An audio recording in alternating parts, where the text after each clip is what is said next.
আসসালামু আলাইকুম সবাইকে। আমি এখন দেখতে যাব চেয়ারম্যান সেলিম খান এবং তার ছেলে নায়ক শান্ত খানের কবর। আমিও দেখবো, আপনাদেরকেও দেখাবো। চলেন যাই। আমরা এখন রয়েছি চাঁদপুর জেলার চাঁদপুর সদর উপজেলার লক্ষ্মীপুর ইউনিয়নের বহরিয়া গ্রামে। চেয়ারম্যান সেলিম খানের রাজকীয় বাড়ি থেকে অল্প কিছু দূরেই রয়েছে তার পুরনো বাড়ি।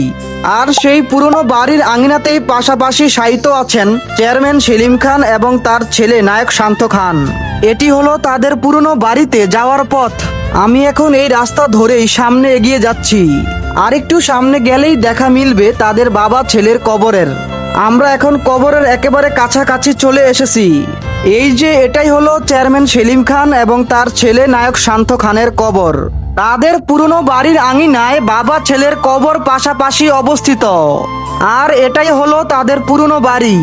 ভাই, সত্যি ভাবতে অবাক লাগে, হাজার হাজার কোটি টাকার সম্পদের মালিক, অসীম ক্ষমতা ও প্রতিপত্তির অধিকারী মানুষও একদিন এই মাটির বুকে চিরনিদ্রায় শায়িত হবেন। এটাই দুনিয়ার বাস্তবতা।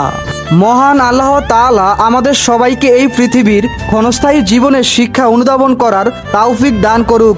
আমিন।